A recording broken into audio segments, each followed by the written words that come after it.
Assalamu alaikum, everybody. Assalamu alaikum, everybody. Excuse me, I'm just eating yummy jelly beans. And this one tastes of gum.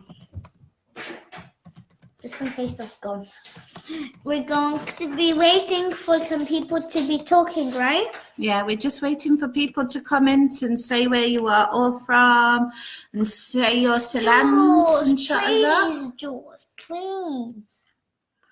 Oh, I see somebody's giving a thumbs up. Thank you for giving us a thumbs up. We have some good stories today, but we're just going to wait a little bit longer before we start, inshallah. As I'll be staying, I'm going to be working with you guys, right? Yes, but you have to let me talk for these stories as well, inshallah. And I will talk too, right? Okay.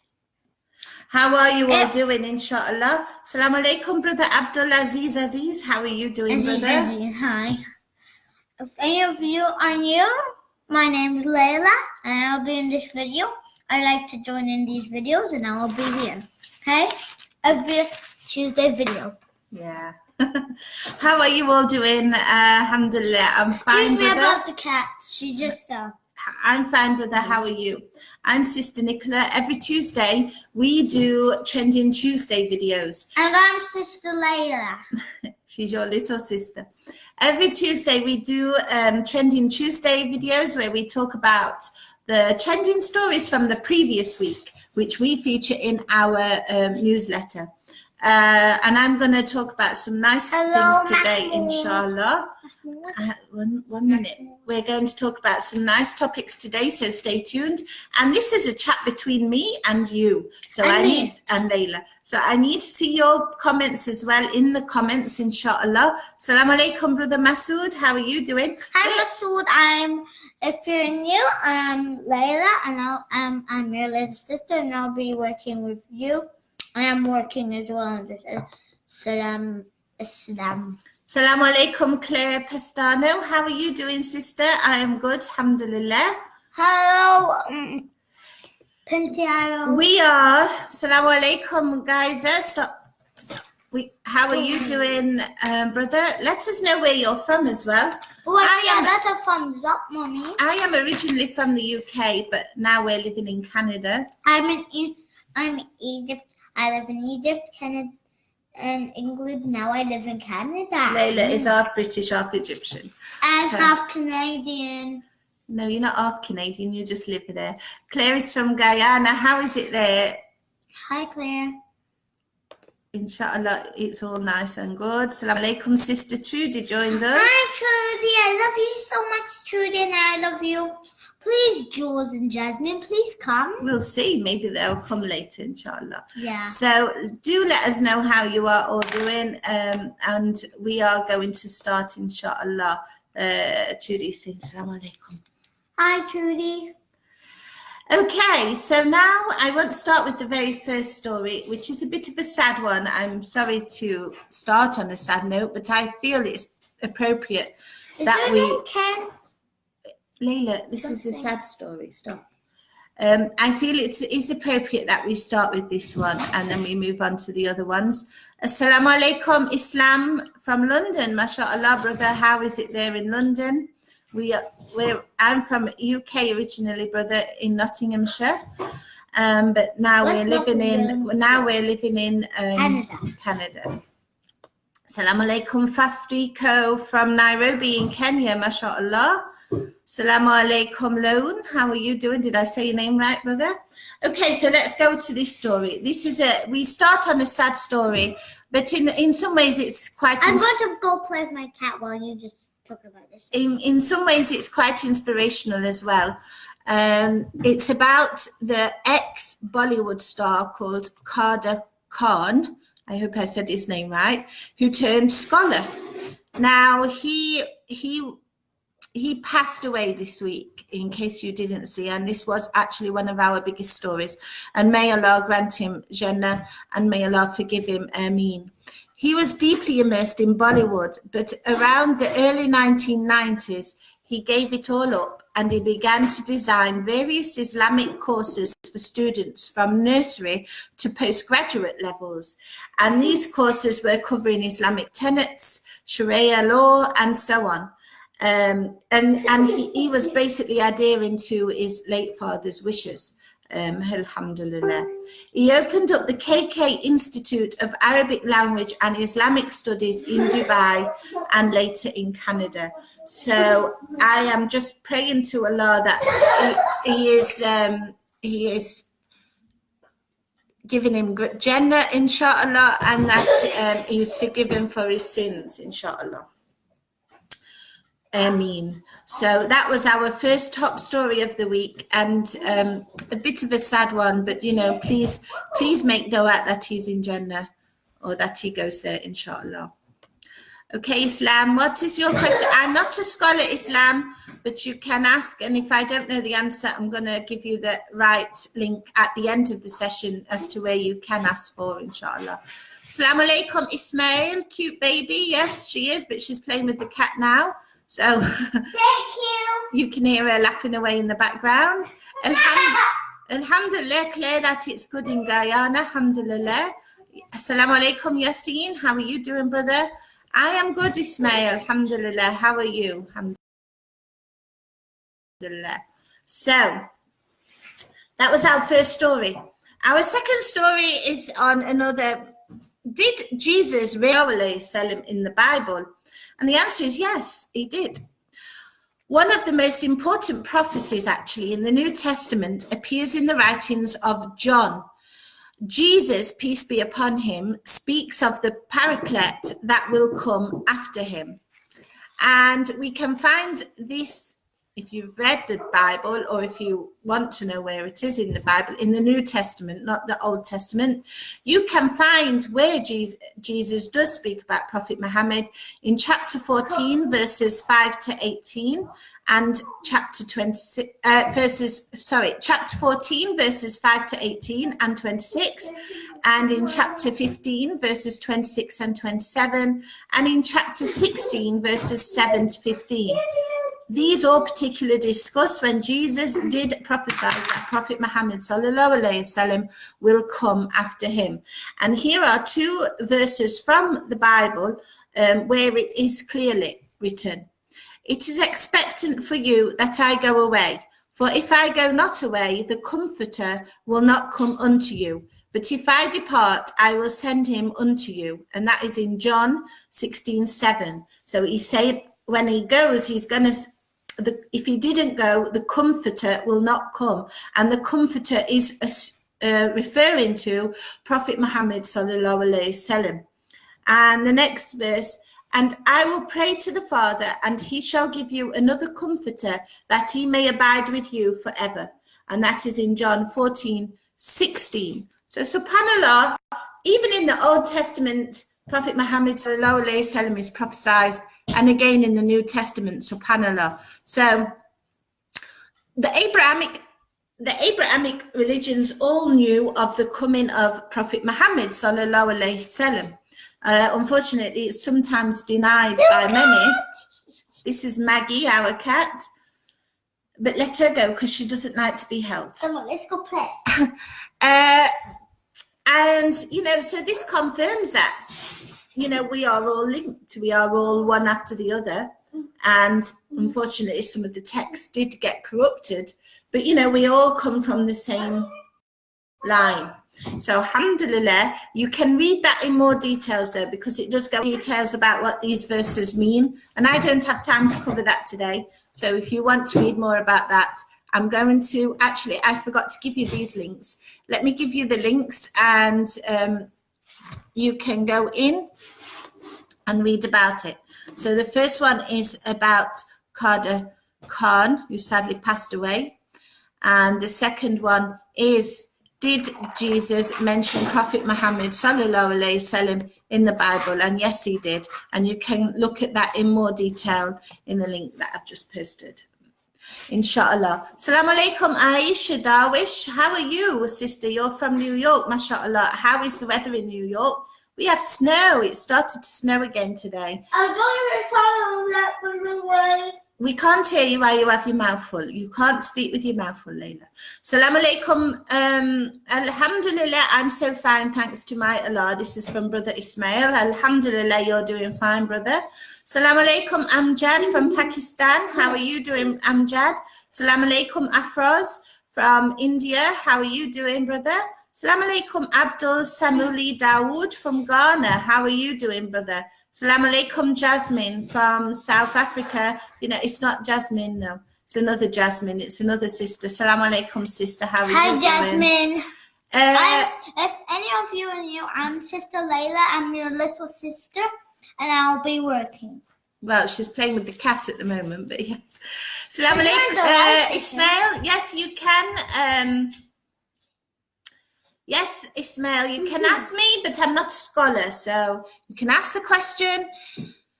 If I know, I can answer. If I don't, I'm going to forward you to who can. So you can still leave your question here, and I will give you the link if I don't know it at the end. Inshallah. And we have a TV. Finally, people don't need to know that. Aisha, it's good and very cold here. It's also very cold here. Well, it warmed up a little bit, so it could snow, but I think it's going to go again very cold soon. Assalamu alaikum, Afraz. Mama, I'm from India, mashallah. Whereabouts in India are you from, brother? We have many people from India watching us, as well as Pakistan a lot of the time, as well as parts of Africa, mashallah. I'm very happy that we're very, very global, alhamdulillah. This is always... Right, brothers and sisters, now we're going to talk about Assalamu alaikum, Brother Akbar. How are you doing, brother? I missed you on our live chats. I hope you're doing good, and I know you're from India because Brother Akbar joins us on all of our live sessions, mashallah. Hi, Brother Akbar. Seen you? Do I know him? Yes, you've seen him before, and he always says salam to you. Assalamu alaikum, Khan Imran. Assalamu alaikum, Sister Tammy. Sister Tammy joined us. Look. Sister Tammy, I missed you so much. I wanted to send you a message. I love you so much. And how are you doing on your new work that I heard? And I was about to cry. I was about to cry when I heard the video, really.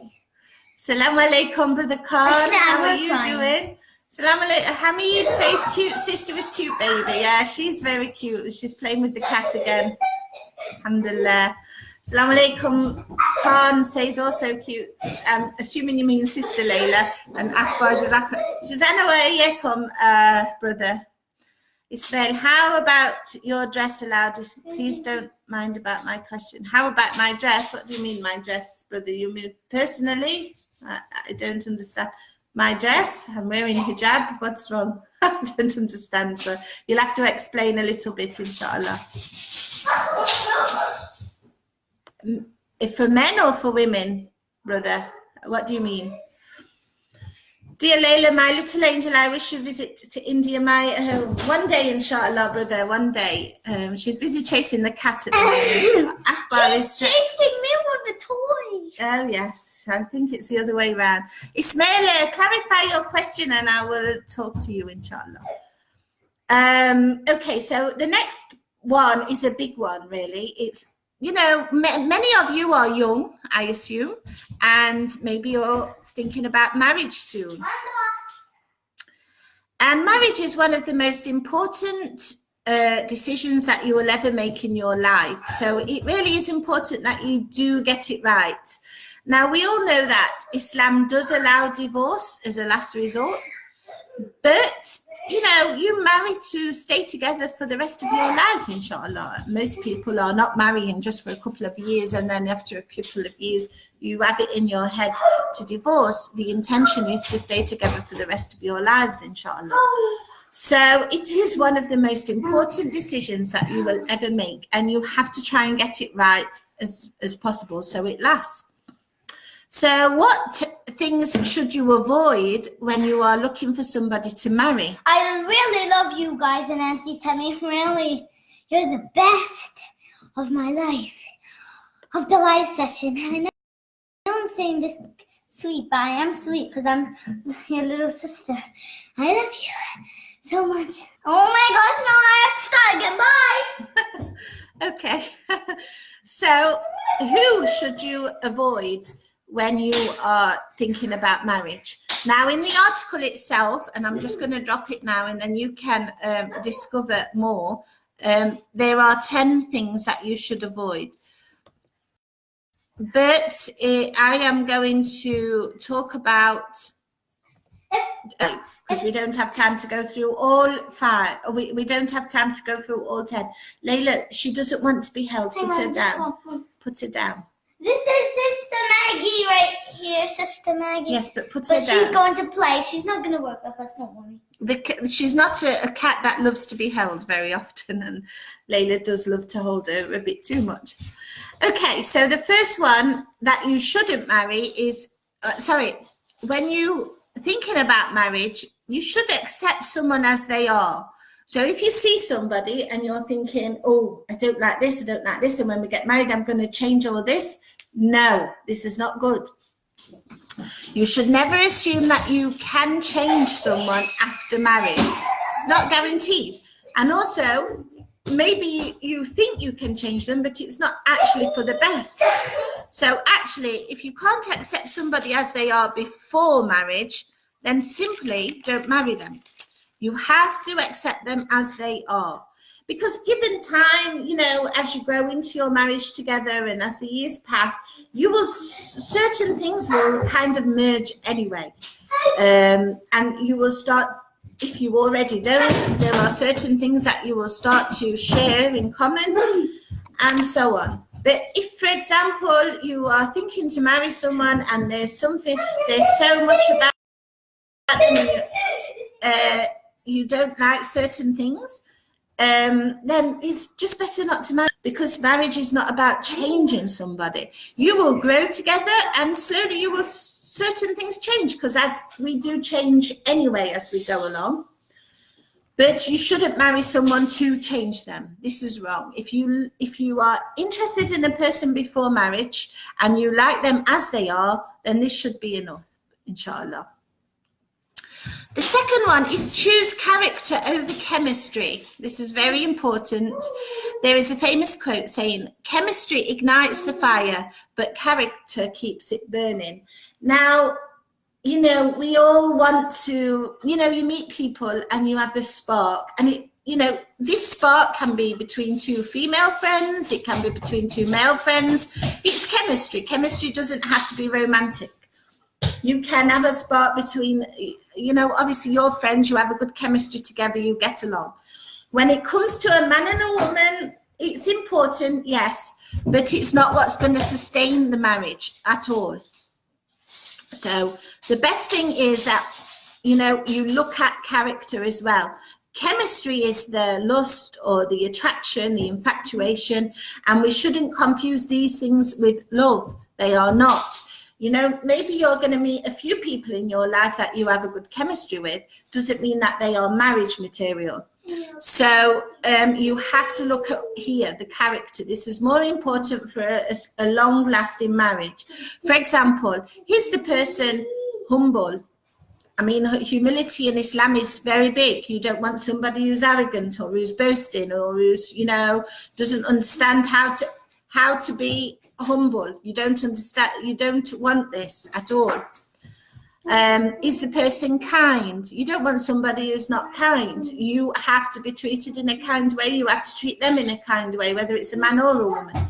So you need kindness, and not just kindness to you, but eventually your children, to your parents, to your family, and to strangers. Are they kind people? You want somebody with a kind heart, that they are responsible. At the end of the day, when you enter a marriage, the man is responsible of the whole household and the woman is responsible for the children and everything that's within this. And we all have our roles.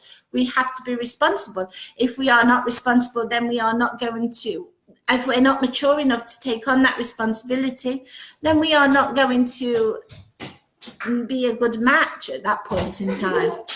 And, happiness. Are these people happy? Are they content? Are they happy with what they've got?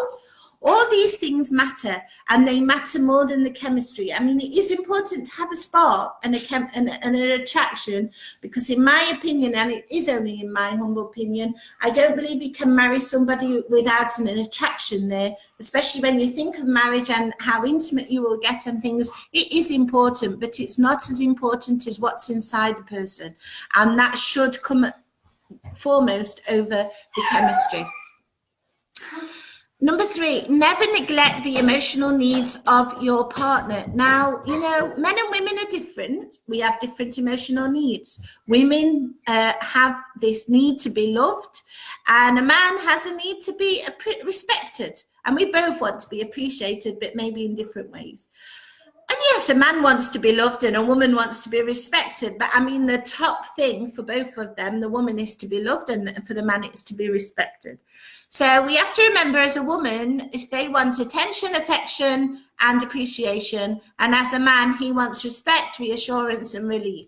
So we have to key into those emotional needs, because emotional intelligence and emotional needs is extremely important in a marriage. You know, you can't be cold fish. You can't ignore the other one's needs. You can't, you know, if your wife, she wants some attention because you've been going out 3 nights in a row and she's not had anything, you have to then make it up and go out with your wife, take her out, spend time with her and so on. And in the other way, a man, he has to have the reassurance that he's doing good as a husband, and he also needs that respect. It's very important for a man. So we have to make sure that we are not neglecting the emotional needs of our partner. The 4th one is avoid premarital sexual and physical activity. Now, we know this. It's against the rules in Islam. We should not be having any relationship at all. And, you know, there is a reason that we are told not to do this. There is a very big reason that we're told not to do this. And it's because the intimacy between a man and a woman is sacred. It's very sacred. And it's one of the most blessed parts between a man and a woman. You know, it's not good that if we're offering it out to anyone, it needs to be respected, it needs to be sacred, and it needs to be saved, and it needs to be special. As a non-Muslim previously, I always remember listening to my mother when I was growing up as a non-Muslim. They always, my mom, my grandmother, and even other women that we knew, always used to tell us, you know, don't rush this kind of thing, because as you know, in Western societies, there is often we don't wait for marriage. It's not known to wait for marriage. In certain religions, yes, but most of the time nowadays, there is no waiting. So they used to tell us, I always remember this, and subhanAllah, they used to say, this is the most sacred, it's very special, it's very special between 2 people, and we should never ever just give it away free or offer it out on a plate to whoever passes us by. It has to be for somebody who deserves it and who is really special. And Islam is already teaching that from the get-go. This is the reason why we shouldn't have premarital relationships. So we should really avoid that. Plus, if we give in to them, everything is romanticized, and you know, the really important issues that we need to discuss are forgotten because you're too busy wrapped up in this old physical nature that you're not thinking about what really matters with a marriage, and a marriage is more than just physical. It's emotional, it's mental, it's a lot of things. So you really have to take all of that into consideration when you're thinking about getting married. And the last one I'm going to do is avoid lack of emotional connection. You have to be connected emotionally. You have to be connected on the same level. So you need to ask yourself, do I respect and admire this person? Do I trust this person? Do I feel safe around this person? Do I feel calm and at peace with this person? These are all important because you are going to spend the rest of your life with this person. So if there's no trust there, or there's no respect or admiration, or you don't feel safe, or you don't feel calm with these people, or this person, sorry, then you should be asking yourself and reevaluating, is this a person that I need to get married? And there are 5 more other great tips in there, inshallah, that you need to check, because it really is a fantastic article about people you should avoid when you are thinking about marriage.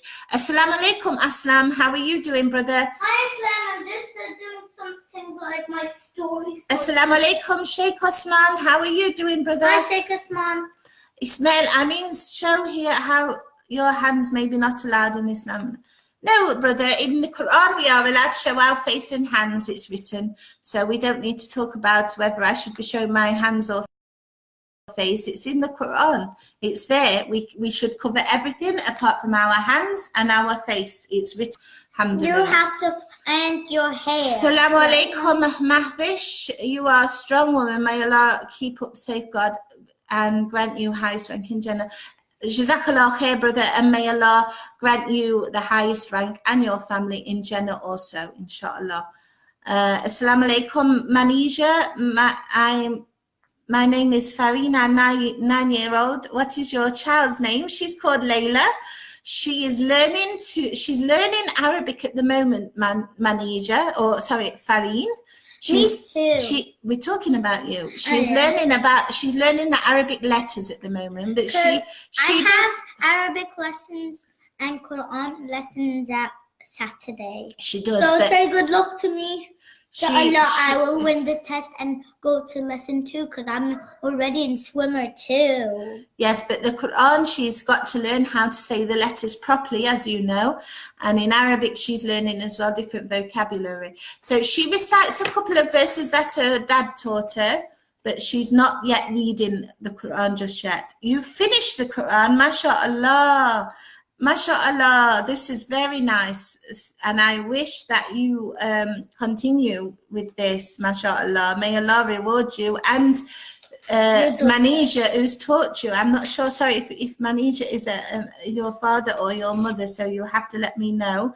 And I'm so happy. Jazakallah khair. I'm very happy as well. What a lovely comment. I'm very happy that you've come on and you're talking to Layla.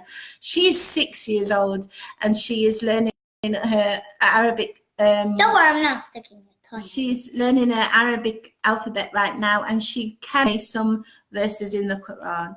I can say Mustafa. I can say cookie. No, you can read them. I'm talking about the verses in the Quran. Assalamu alaikum, Anab. How are you doing, brother? Hi, Anab. If any of you are new, my name is Layla. I'm your little sister, and I'll be working with you. Assalamu alaikum, brother Muhammad. Sister Tammy left us. She's now working. She just commented right now to me. Yes, but she left. But she's doing something new now. But she still watches, and you can say salam, and I will pass it on for you, inshallah. Inshallah. Salam. You're from Afghanistan, Manisha, mashallah. How is it there? Salam alaikum, Ismail. You're from Bangladesh and now in Dubai. Very nice. My dad's uncle went to Dubai, didn't he? He is, yes. Assalamu alaikum, Ayan, and she's saying assalamu alaikum to you. Sister Ayan is saying assalamu alaikum to you. Ayan, Hannah. And then who is that with the purple hearts? That's Manisha. That's that we were talking to Farid. I forgot the name, sorry, but I will go back up in a minute. Mohammed, my daughter is called Layla. If you don't know me, my name is Layla, and I'm Sister Layla, and I'm little. I'm your little sister, and I'll be working with you, right, Mommy?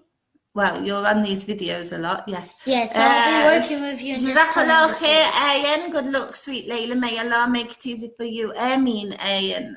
Ameen. Assalamu alaikum, Bashiru. How are you doing? Hi, Bashiru. It's a very weird name, but I like it, actually. I like it. A lot of people have different names because they're Yeah. from different countries. They might think your name is strange. Right, the next. This is Nicola then. Yes, Bashiru, by the way, comes from Bashir, I believe. Bashir? Is that right, Bashiru? It's a very nice name. And Musa is from Prophet Musa, who's Moses, who's one of the prophets of Allah. No, his name is Moses. Moses in English, Musa in Arabic, and he's one of the prophets of Allah. So it's a very nice name. He's a prophet? Oh, no.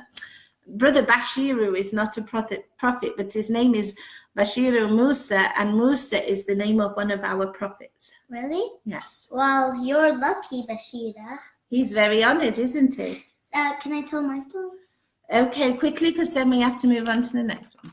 Okay, so my story is about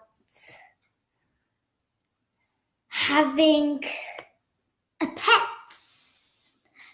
In Islam, you can have a pet if you're Muslim. She's Muslim and we still have a cat. It's okay. And it's okay if our friends can be Muslim. And Jules and Jasmine, please come. I want you to listen to They this might story. not. They might be busy today. Maybe. It's Why okay don't if you you're tell busy. me, in Islam, does Islam tell us to be nice to animals? Yes. Doesn't it? What must we do to take care of animals?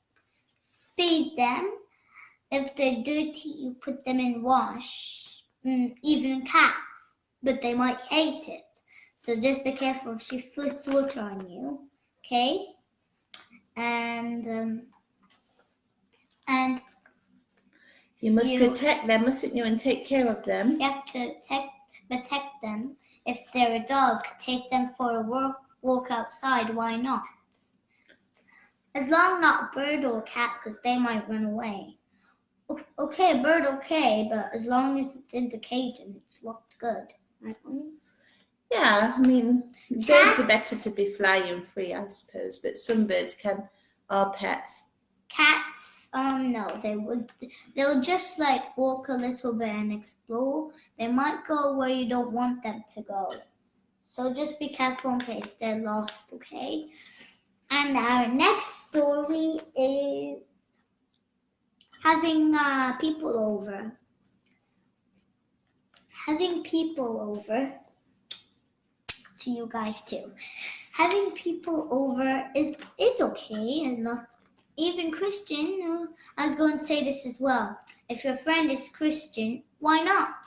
Come on, let them in their house.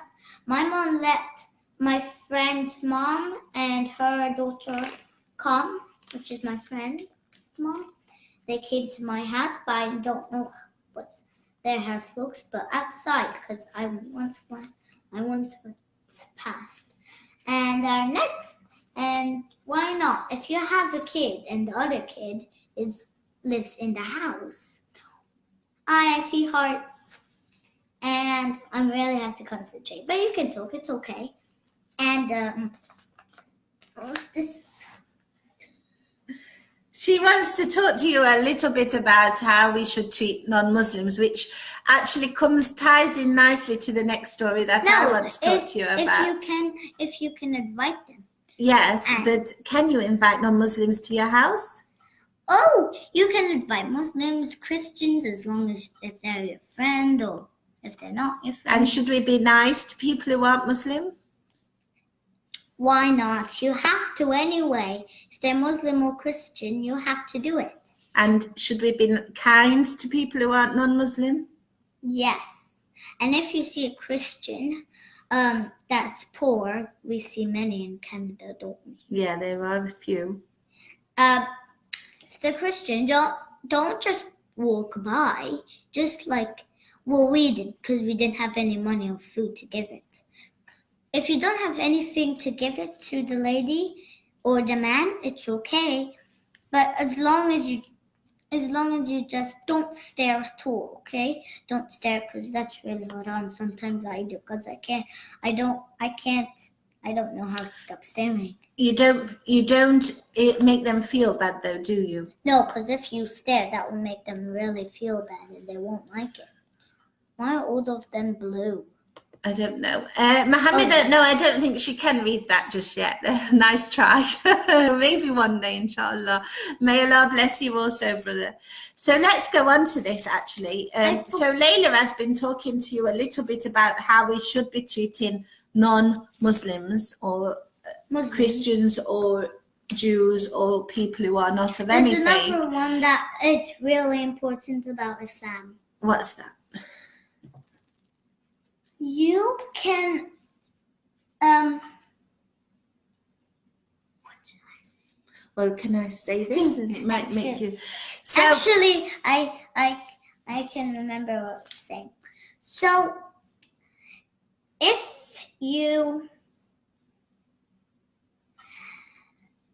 you have a kid, you really have to spend a lot of time without your husband.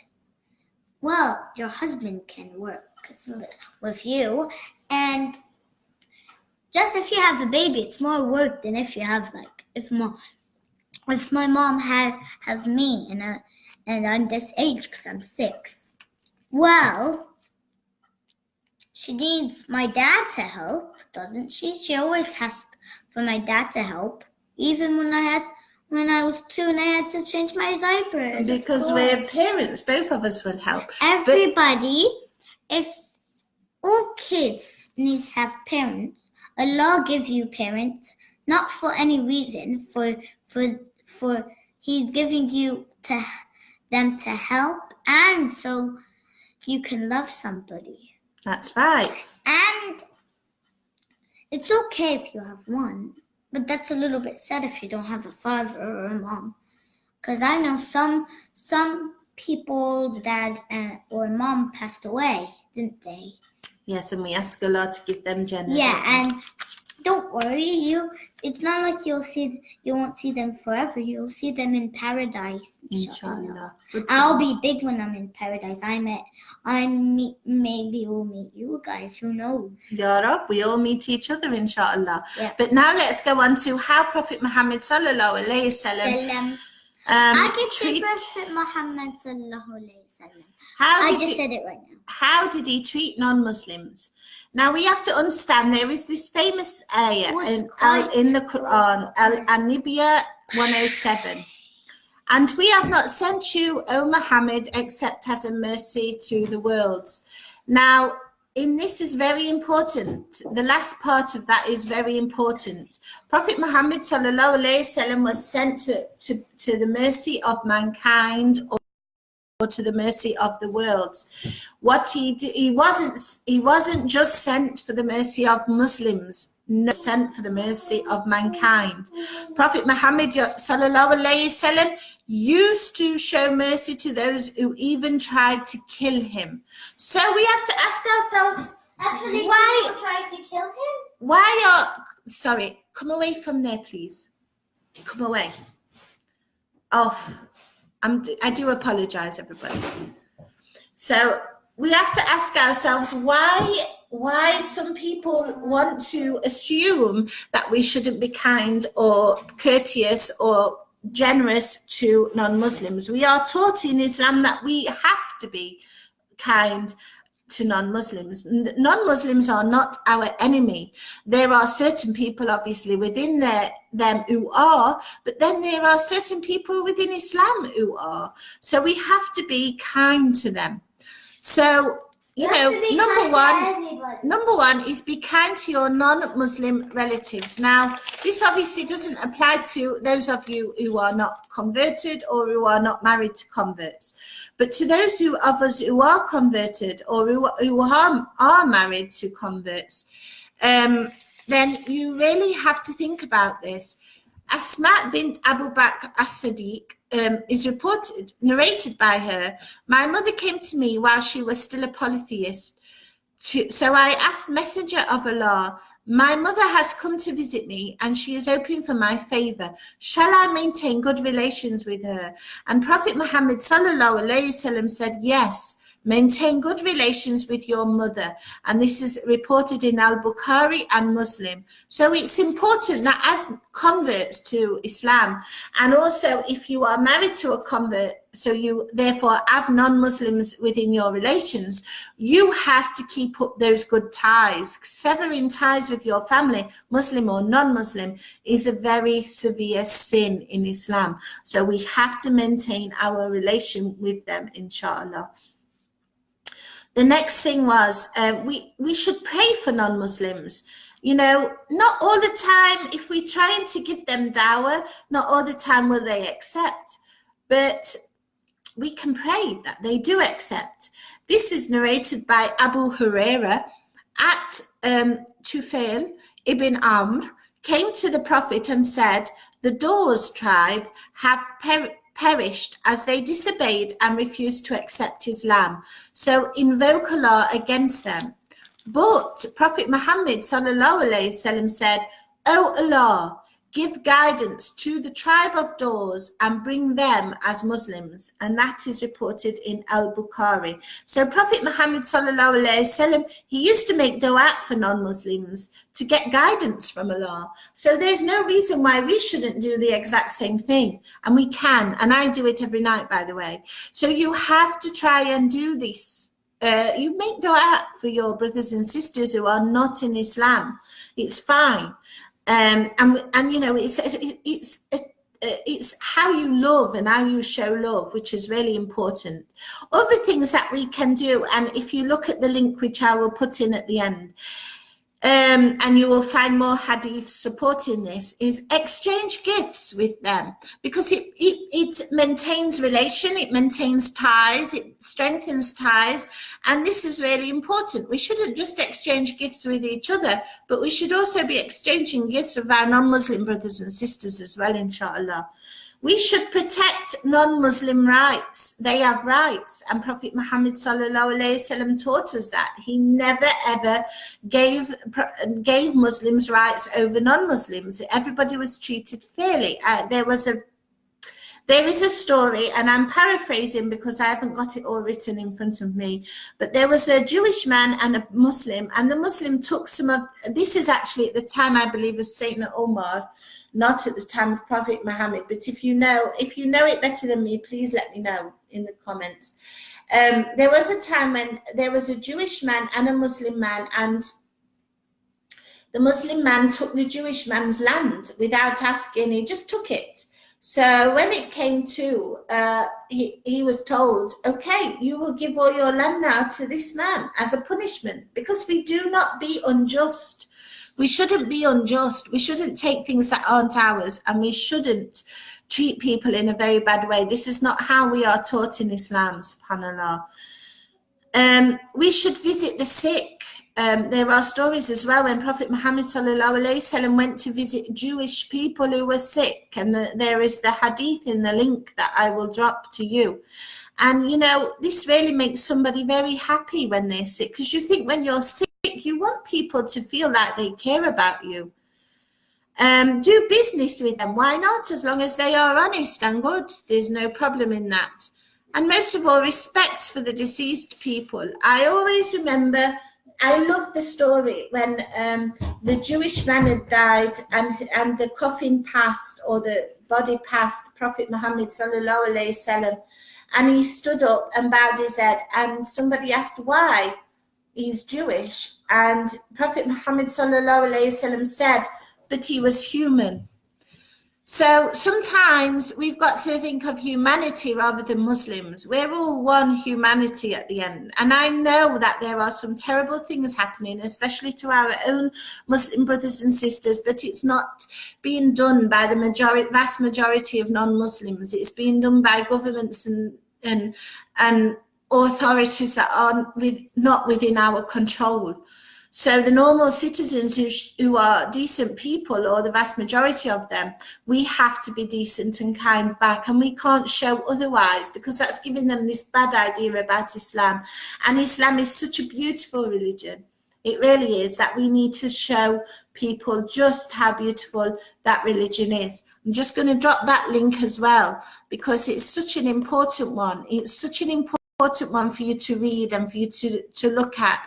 And then if you feel that somebody in the is not being just to non-Muslims, you can show them that, and you can show them just how Prophet Muhammad sallallahu alaihi wasallam treated non-Muslims. You can also remind them that he was sent as a gift to mankind. He was sent as a mercy to mankind. It doesn't say we have sent him to Muslims only. No, mankind, which means every single one of us, whether we're Muslim or not, and we have to treat people in the best way that we can, inshallah. Halim from Algeria, you are sister. What's about what you were talking about? Really, men and women need two things between each other: respect and affection. It means everything and the most important things, because without them two things, I do not think it will be easy. How are you doing? Life is in Islam is wonderful. It's very difficult only with people who do not understand it. Exactly, Halim. Islam, there are certain things in Islam that we don't always understand, and we have to question and we have to ask. But in general, it's simple. Don't overcomplicate it. And Prophet Muhammad sallallahu alaihi wasallam, he didn't overcomplicate things. He didn't. I was watching a fantastic video the other day where it was talking about Prophet Muhammad sallallahu alaihi wasallam, and it was saying when he was faced with the decision, easy or and the choices was easy or hard, he always took the easy one. There was no shame for taking the easy one, because when you start complicating everything and so on, this is when you get to this is when the problem will grow and grow and grow. Islam is easy and Islam is simple, and it's made for us. And yes, there are certain things that do make us think, oh, what should we do? And there are many grey areas in Islam where we find ourselves fighting with each other over, because some people follow this and some people follow that, and it's not quite clear cut. But there's no point in fighting in each other. What I say is live and let live. For example, and I'm giving you this as an example, please don't write bad things at me in the comments, but for example, Prophet Muhammad sallallahu alaihi wasallam's birthday, this is a controversial every year. Should we celebrate it? Should we not? There are people who do. There are people who don't. There are people who want to honor him in some way. There are people who think this is not the right thing. Fine, you have your beliefs, whether one's right or not. But don't start insulting each other because of the belief. You can tell somebody your opinion and why you think that way. It's then up to that person if they decide to follow it or not. But insulting them and saying, horrible things to them, that this is not Islam, you are not Muslim, this is a big insult. And we have to understand the severity of these words. When you turn around to somebody and say, you are not Islam, you're not a Muslim, you are not following the right Islam. Somebody can have been taught something and they believe it for such a long time that suddenly if you start, and you've heard of an opinion and it's a bit different to how they believe.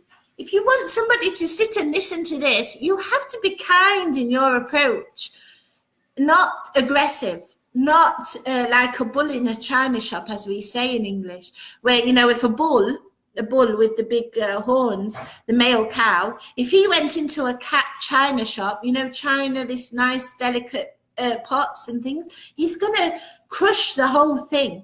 If you do that to somebody who's believed in something most of their lives, and you're trying to explain your side or your opinion, and you just go at them like that, do you honestly think they're going to sit and listen? No. They're going to feel insulted. They're going to feel like you're cornering them. It's just about how you present your opinion. And when we insult people, it's just not nice. And it's lost my face. Don't worry. It's not a part of Islam at all, like to insult each other just because we may have different opinions.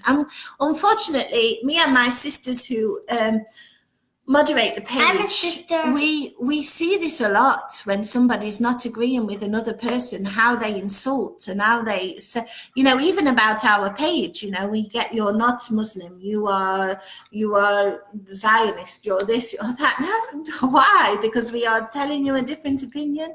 This is not correct, and it's not correct Islamic behavior, and we must put that in our head.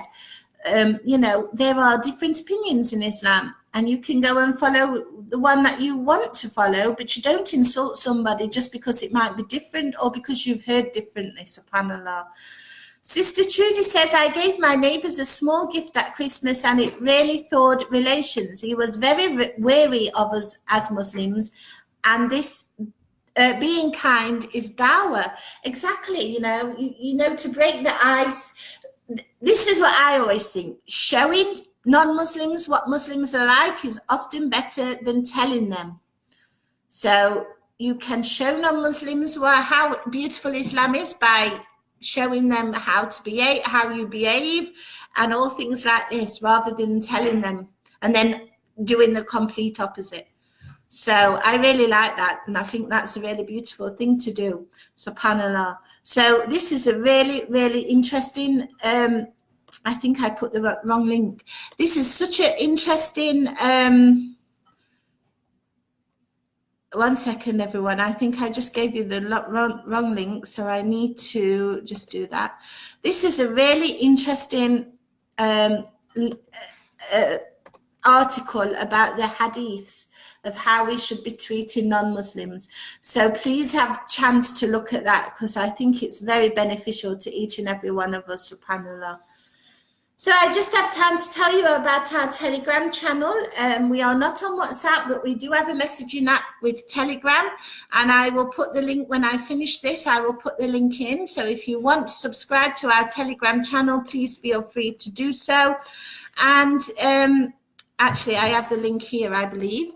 So let me just put that in for you.